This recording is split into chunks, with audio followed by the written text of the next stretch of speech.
105 and Hot 97 present Street Soldiers with Lisa Evers. I'm so glad you're joining us for this episode of Street Soldiers on Men's Health. I'm your host, Lisa Evers. We usually think of men as the stronger sex, but when it comes to health and life expectancy, there's a gender gap that favors women. The good news is that many of the health risks facing men are under their control. They are social and behavior factors that can make a big difference in having a long, healthy life. After many years of hard work, comedian and entertainer extraordinaire Rip Michaels' career was on fire. He had a long run on VH1's hit series Wild 'N Out, sold out shows in major venues, and new projects on the table. He lost weight and exercised and had his best body ever. But then he had a life-threatening heart attack. Now he's on a heart transplant list, and he's warning other men that looking healthy doesn't mean that everything internally is okay.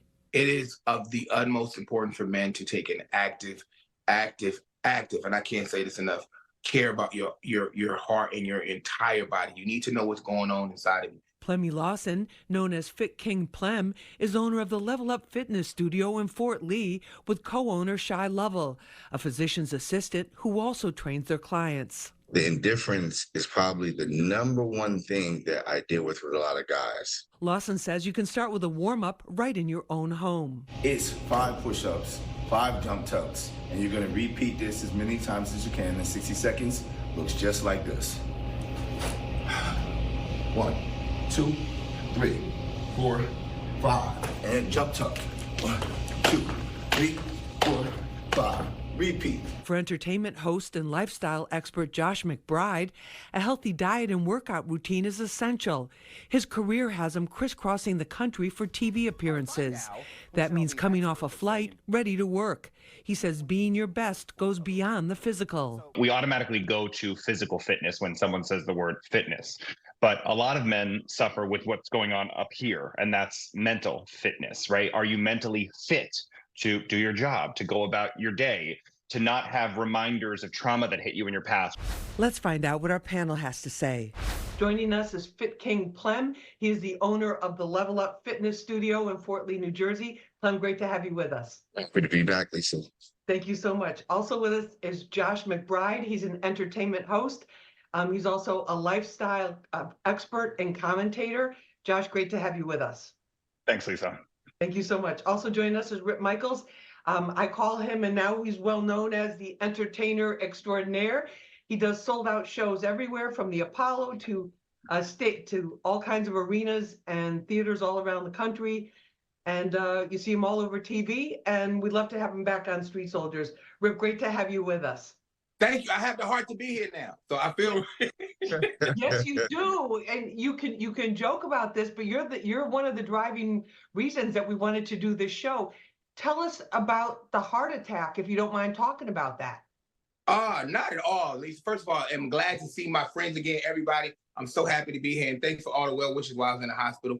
But yes, when I was in Atlanta, I was doing a show at the State Farm Arena. I had a heart attack right on the side of the stage, and I've been hospitalized, in and out of the hospital. And I know a lot of people don't understand, but I'm still on the heart transplant list. So I want to thank the American Heart Association and the Mayo Clinic. So I'm moving up the list a little bit. So it's just been an ordeal. And I was diagnosed with congenital heart failure, which means that I actually was born with a bad heart. And that's why I would say you got to get checked out. You got to talk to your trainers more. You got to know what's going on with your genetics, because I didn't know that I was born with a bad heart and an enlarged heart. You were on like a whole health and fitness journey before this all happened. So we're gonna get into that too in just a little bit.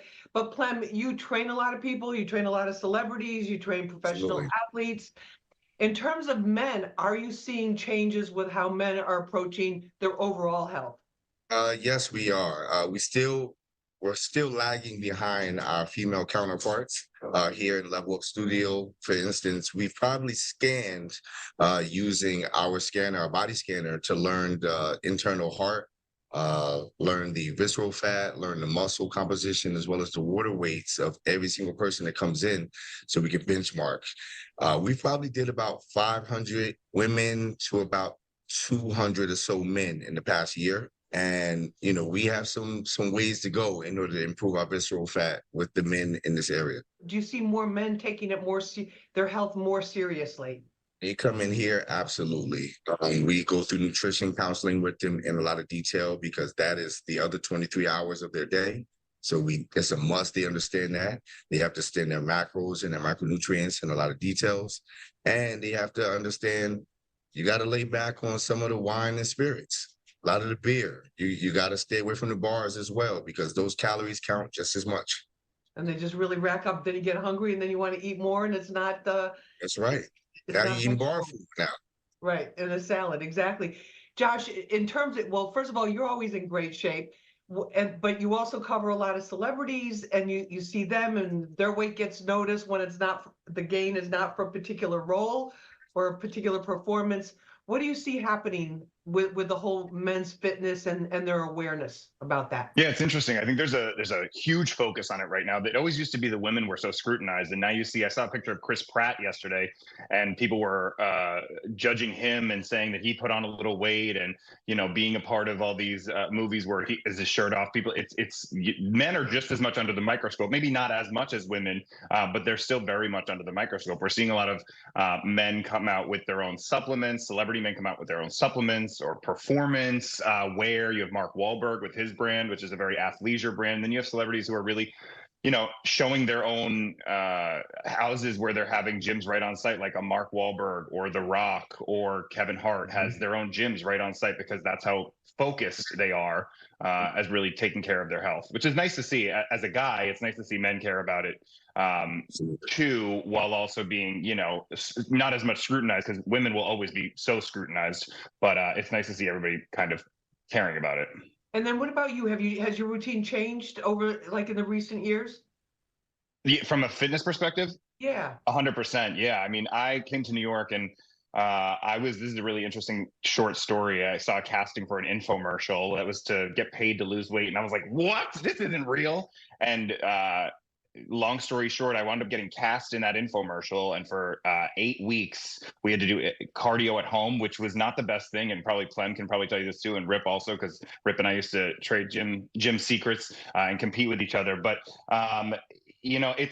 it's definitely fluctuated and it's very easy to fluctuate weight. But I think we men and women sometimes forget about weight training because they think cardio, just sweat it off, just do these things. And it's such a combination of all the above.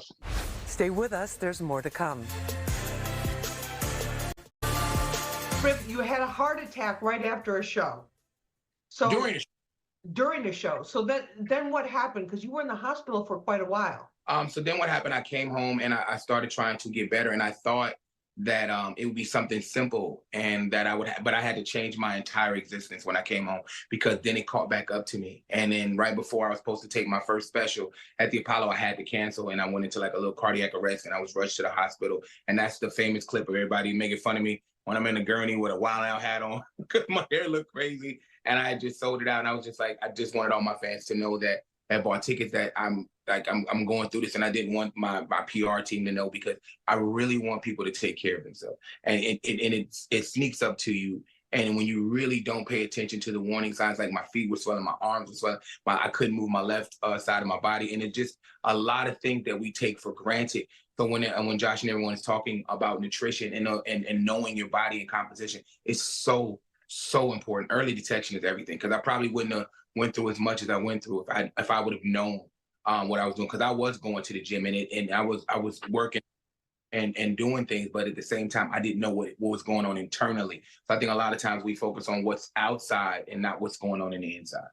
But then you were like you said, you were working out, you were watching your diet, you were making different lifestyle changes, and you're on a really crazy schedule. So what are you doing now? Because you're waiting now for a heart transplant, right?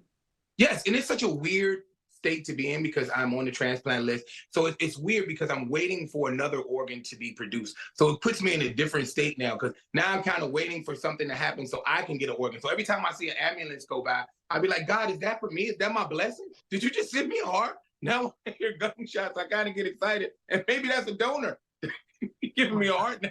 So, but you okay. I know I joke, but it is a serious thing to know.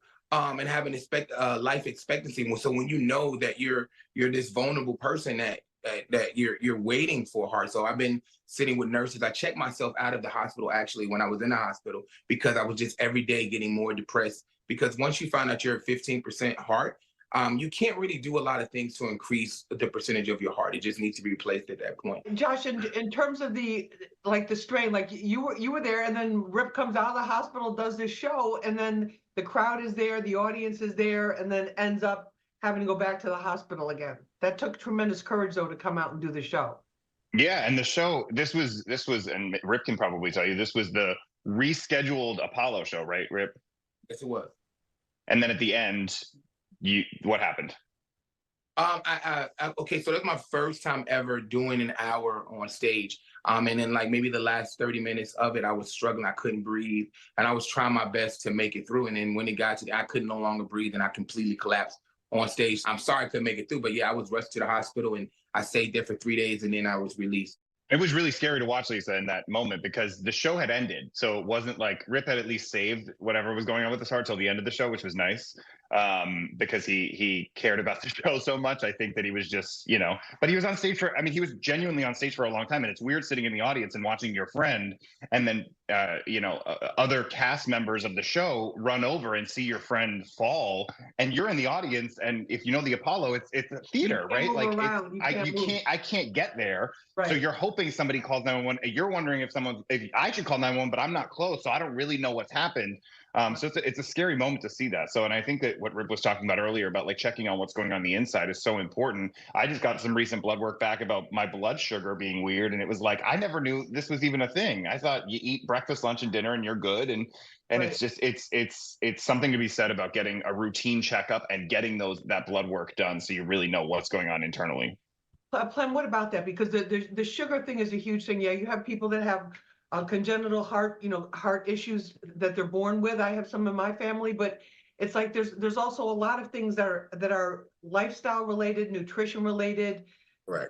And with the sugar, what advice do you have, particularly for men? So just want to again, we always tell people to just start off with a benchmark with learning internally what's going on. So we always start with a body scan. It's a biometric body scan that literally within 30 seconds, we can learn what a person's visceral fat levels are. We can learn what their muscle composition is between their legs, arms, torso, and we also learn their body fat levels. So once a person learns that, and then we literally show them what visceral fat looks like that surrounds the internal organs.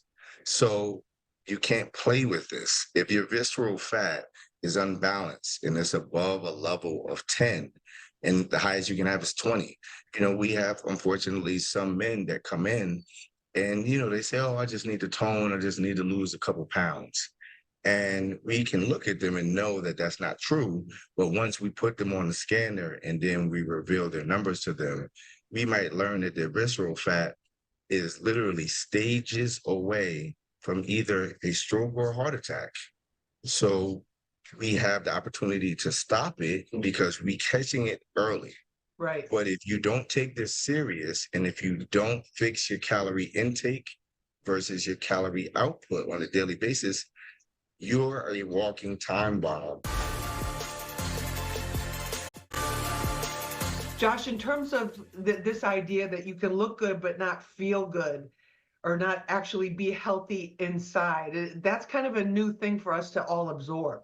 Yeah, scary, but something my grandma always said as a Jewish grandma living in Delray Beach, who's 91 now, saying it's always better to look good than to feel good.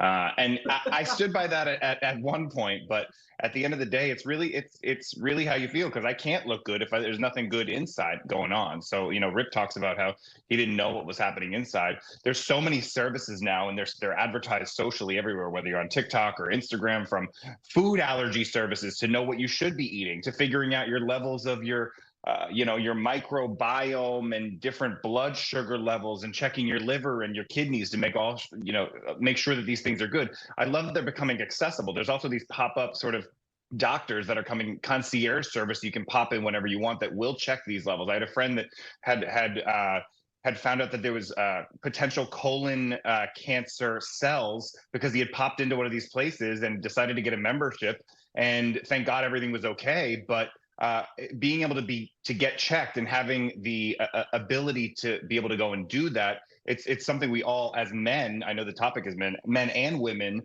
should take very seriously. No, definitely. Clem, you talk about you talk about the fat that people have and the danger that it can pose to you. What are you seeing with people using these drugs like Ozempic, where they're losing a lot of fat? I'm glad you brought that up. A lot of people have been asking about it. A lot of people have even been dissuaded from coming into the gym because they think that this miracle drug is going to save them from the hard work necessary to find discipline in their eating as well as in their activity levels.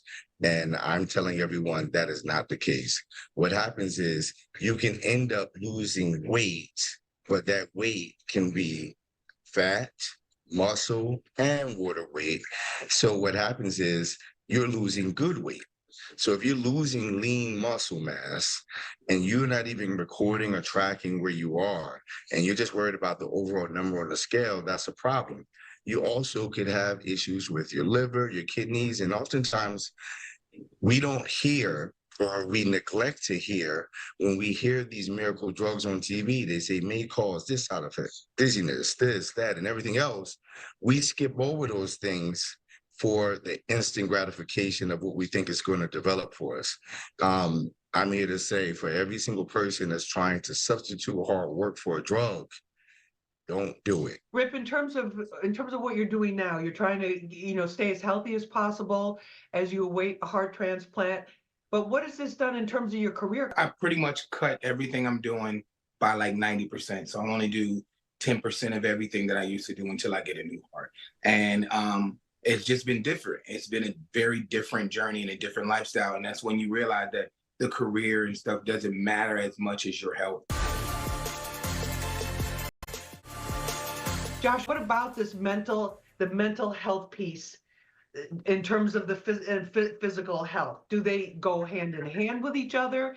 Do you need one or not the other one more? No, I think you need all of the above. It's really it's a see all the above question, because at the end of the day, we can look great, right? We can feel great physically, but if the trauma that we had when we were a kid, or the trauma that we had from our best friend, God forbid, dying, or the breakup that we had, or the fight we got into, or the employer that let us go, or worse, right? Like we talk, sexual assault, like we could really get into it.